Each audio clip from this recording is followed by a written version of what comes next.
हमारे साथ डॉक्टर शक्ति दातुन डेंटल केयर सिरसा से।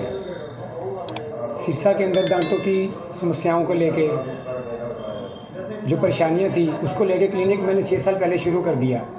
क्लिनिक शुरू करने के बाद सबसे पहले मैंने लगाए डेंटल चेकअप कैंप। आसपास के स्कूलों में गया तो जहाँ जाके मुझे पता लगा कि बच्चों के अंदर दांतों की देख रेख के बारे में, शिक्षा के बारे में अभाव है, तो उनको जागरूक किया, समझाया। उसके बाद मुझे लगा कि कुछ हमारे सिस्टम में ही है कि जो हमें कुछ और इम्प्रूव करना पड़ेगा, हमारी अप्रोच को चेंज करना पड़ेगा सर। उसके बाद मैंने छोटे सेटअप से बड़ा सेटअप शुरू किया, बच्चों को ज़्यादा एजुकेट किया, कैंप ज़्यादा लगाए। उसके बाद मुझे लगा कैंप के बाद उनको सुविधाएं भी मिलनी ज़रूरी हैं वो। फिर सर पहले जो डेंटल क्लिनिक था एक मैंने स्मॉल सेटअप से शुरू कर बड़े लेवल पे लेके आया, जिसमें सुविधाएं भी थी।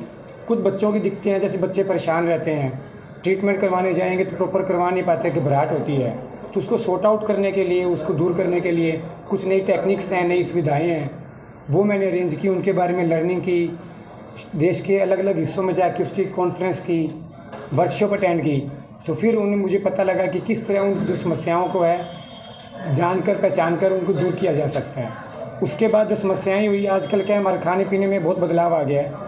पहले के कुछ समय पहले जो खाना पीना था वो सभी थोड़ा सख्त था, तो खाने पीने में दिक्कत नहीं थी, तो बच्चों के दांत टूटने वगैरह में, झड़ने में ऑटोमेटिकली नेचुरली सही टूटते थे। लेकिन अब क्या है, खाना पीना बदल गया है, फास्ट फूड बढ़ गया है, घर का देसी जो खाना है हम जो खाते हैं वो बंद हो गया है। तो जिसके कारण क्या, जो बच्चों की सही समय पर जो दांत टूटने चाहिए वो नहीं टूट पा रहे हैं, जिसके कारण बच्चों के दांत टेढ़े मेढ़े बहुत ज़्यादा हो रहे हैं, जो कि आज के टाइम में बहुत ज़्यादा समस्या बढ़ रही है। उसके कारण क्या है, फिर वो ठीक करवाने के लिए अलग अलग टेक्निक्स हैं। जो सबसे पहले थी, एक ब्रेसिस लगते थे टेढ़े मेढ़े दांतों को तारों से सीधा करना, लेकिन उसमें कुछ परेशानियाँ थी, कुछ बच्चे नहीं कर पाते थे, परेशान रहते थे, छाले होना, लेकिन फिर भी करवाते थे। अब क्या वो टेक्निक चेंज हो गई है, बिना ब्रेसिस के भी ट्रीटमेंट होता है।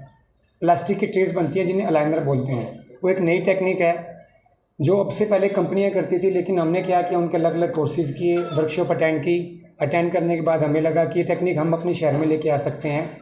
तो अब हम कोई अगर पेशेंट ठीक करवाना चाहता है कोई बच्चा, तो हम उसका ट्रीटमेंट सेम डे में शुरू कर सकते हैं। पहले क्या था, हम पहले उनका बच्चे आया करते, उनका चेकअप करते, उनके सैंपल लेके दांतों के हम मुंबई बड़े शहर में भेजते। अब ऐसा नहीं रही है, सुविधाएं कुछ इस तरह आ गई हैं जो हमारे क्लिनिक में भी अवेलेबल होंगी।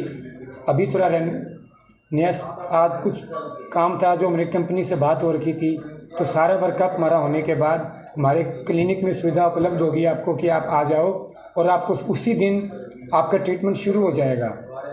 ऐसा नहीं होगा सैंपल लेके मुंबई भेजेंगे, बड़े शहर में भेजेंगे, ऐसा कुछ भी नहीं होगा। तो जो ट्रीटमेंट की जो सुविधाएं हैं आज के समय की जो लेटेस्ट हैं वो आपको इस क्लिनिक में मिलेंगी। और मैं चाहूँगा कि किसी भी तरह की दांतों की समस्या हो तो वो आएँ और अपने दांतों को अच्छे स्वास्थ्य के लिए दांतों की हमारे क्लिनिक पे हमें मौका दें, जिसके कारण आप अच्छे दांत होंगे तो अच्छा स्वस्थ खाना भी खा पाओगे, स्वस्थ शरीर रहेगा।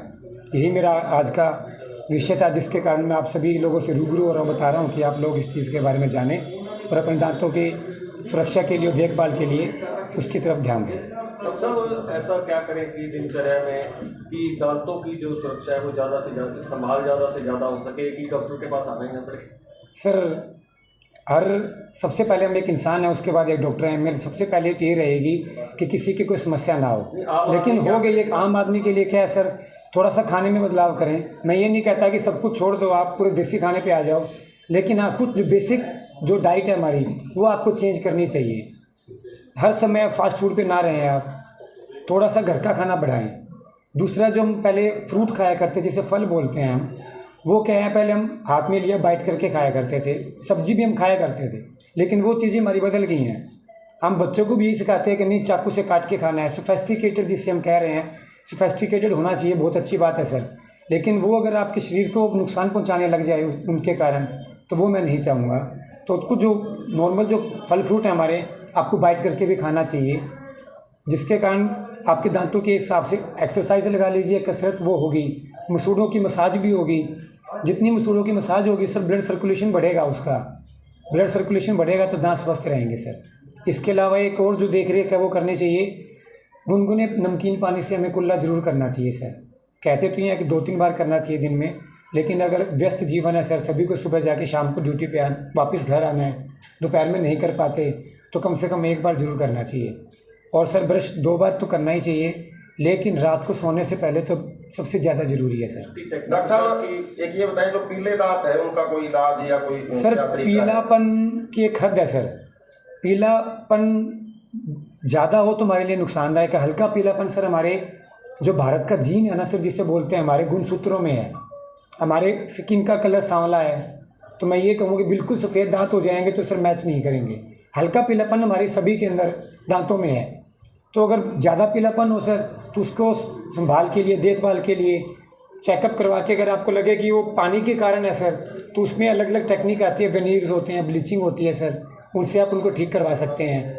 अगर आपका जो पीलापन है वो खाने के कारण हुआ है, भी हम ज़्यादा हल्दी खाते हैं, ज़्यादा चाय पीते हैं सर, ज़्यादा कोल्ड ड्रिंक पियोगे उससे भी होता है। बीड़ी सिगरेट से तो सर होता ही है, वो सबसे ज़्यादा है। मतलब क्या उसके उपाय है? बीड़ी सिगरेट छोड़नी पड़ेगी सर। एक तो सबसे आसान तरीका तो सर यही है, लेकिन सबसे मुश्किल भी यही है। तो बीड़ी सिगरेट छोड़ दीजिए सर। जो हमारा खाना पीना है, दिन में जैसे 2 बार गुनगुने पानी से कुल्ला करने के लिए बताया सर। ब्रश की टेक्निक एक सबसे पहले वही है, नॉर्मली सर हम क्या करते हैं, ब्रश लेते हैं और लेफ़्ट राइट मूव करते हैं सर। उससे क्या दांत ऊपर से तो साफ़ हो जाएंगे, लेकिन जो दांतों के बीच की जो दरारें हैं सर, 2 दांत के बीच की जो जगह है, मसूड़े जिसे बोलते हैं, वहाँ से नहीं हो पाएगा। तो उसके लिए क्या है sir, up and down movement होती है, ताकि जैसे कि मान लीजिए दांत हमारे सर यहाँ करोगे तो आपका यूँ हो जाएगा, इस तरह करोगे तो आपके दांतों के बीच से भी सफाई होगी। तो ये तरीका है सर ब्रश करने का, जो थोड़ा मेथड अगर आप चेंज कर लेंगे तो सर आपके लिए बेहतर होगा, कि जिसके पीलापन थोड़ा उतर जाएगा। फिर भी अगर कुछ रह जाता है तो एक स्केलिंग टेक्निक होती है जो सभी डेंटिस्ट अच्छे से करते हैं, तो वो आपको 6 महीने साल में करवाते रहना चाहिए। दांतों की सफाई भी करते हैं? करवानी चाहिए सर, 6 महीने से साल में अमूमन करवानी चाहिए।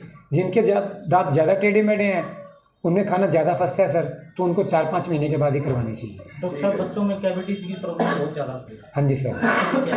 सर कैविटीज़ जो हो गई हैं उन्हें बचाया नहीं जा सकता सर, उन्हें रोका जा सकता है वहीं पे, लेकिन ना हो उसके लिए सर कुछ देख रेख करनी पड़ती है, जैसे कि बच्चों को ब्रश की टेक्निक जैसे बताई सर वो। दूसरा ये है कि बच्चे हमारे क्या है, रात को खाने से पहले जैसे दूध पिला के सुला देते हैं सर, तो वो अगर दूध पिला दो तो बच्चा ठीक है उठ के सर ब्रश नहीं कर पाता, कुल्ला नहीं कर पाएगा, तो थोड़ा गुनगुना पानी लें, उसमें हल्का सा रुमाल भिगो लें, निचोड़ लें, उससे साफ़ कर लें आप। तो मुंह में जितना सर कम खाना चिपका रहेगा ना, दूध हो गया, खाना हो गया, उतने कम चांसेस हैं कि आपकी कैविटीज़ होंगी सर। असल में कैविटीज़ का सबसे बड़ा कारण सर खाना है। खाना चिपका रहेगा सर तो कैविटीज़ के चांसेस बढ़ जाते हैं। एक आपने बताया कि बच्चों के दांत टूटने के समय में जो बदलाव आया है, हाँ जी सर। वो क्या कारण है? सर वो कारण जो है हमारे खाने पीने में बदलाव, सबसे बड़ा कारण सर वही है, जो एनवायरमेंटल रीज़न है सर। आप अगर आपकी एज में लेते हैं सर, तो आज से 10-15 साल पहले आपने गाजर भी खाई होगी, मूली भी खाई होगी, नाशपाती आपने सर बाइट करके खाई होगी, काट के नहीं खाई होगी, एप्पल भी ऐसे खाया होगा सर। लेकिन आजकल किसी बच्चे से पूछो आप, जो 6 साल का बच्चा है, भी नाशपाती बाइट करके खाओ आप, तो सर मुझे नहीं लगता वो खा पाएगा। तो खाने पीने में सर जब हार्ड फूड खाओगे आप, चने खाने बंद हो गए सर, मक्की खाना बंद होगी, ये चीज़ें हमारी बंद होगी। गन्ना सर देख लीजिए कितना का आदमी खा पाते हैं छील के, तो पोरी मिलती है, पोरी भी सर कोई कोई खाता है। तो जो दांत टूटने चाहिए, दांत के सर क्या एज में आने के बाद नीचे से जो पक्के दांत वो आ जाते हैं हमारे, और जो कच्चे दूध के दांत है वो मसूड़े में रह जाते हैं। तो सब चीज़ें खाओगे सर तो वो टूट जाएंगे ऑटोमेटिकली। अगर ज़्यादा सॉफ्ट डाइट पे रहोगे तो सर नहीं हो पाएंगे। ये सर समस्याएं थी। सर आपके संस्थान द्वारा गांव में भी कोई कैंप लगा के लोगों को जागरूक किया जाएगा दांतों के बारे में? सर अभी करेंगे हम। इससे पहले सर आज से 4 साल कोरोना से पहले मैंने गांव में कैंप लगाए थे। नुइया वाली हो गया, बूढ़ावनी हो गया सर, आसपास गांव में लगाए थे। झंडा खुर्द गांव है सर, वहाँ भी लगाए थे। कोरोना के बाद सर बंद हो गया था, उसके बाद व्यवस्था बढ़ने के कारण थोड़ा कम हो गया। अब सर थोड़ा सेटअप और बड़ा टेक्निक नहीं आ गई है, सुविधाएँ भी आ गई हैं सर, अब उस चीज़ को थोड़ा बढ़ाया जाएगा सर। वो क्या था, कुछ मटेरियल आता था, पेशेंट के मुँह में डाल के उसका सैंपल भेजते थे। आजकल वो चीज़ बंद हो गई है सर। पेन की तरह कैमरा आता है, उससे दांतों की फ़ोटो ली जाती है सर, उस फ़ोटो के ज़रिए हम बाहर भेज देते हैं ऑनलाइन सर, और उसके बाद उसका सैंपल का हम यही मॉडल बनाने लग गए हैं सर। क्लिनिक में, मेरे क्लिनिक में मॉडल बनेगा, उसके ऊपर उनकी प्लास्टिक की ट्रे बनेगी और पेशेंट को डिलीवर कर देंगे सर। ये सिरसा में क्लिनिक में पॉसिबल नहीं हुआ किसी में अभी तक। लैब है 1-2 वो करती हैं, पर वो पेशेंट के डायरेक्ट में नहीं है सर। बस सिरसा में पहला क्लिनिक होगा मेरे ख्याल से ऐसा, जो डायरेक्ट पेशेंट को लाइनर देगा बना के सर, सेम डे में। उसके अलावा सर पहले एक्सरे लेते थे, आजकल पोर्टेबल आ गए, पेशेंट को परेशानी नहीं होती सर उसके अंदर। ठीक ये है सर।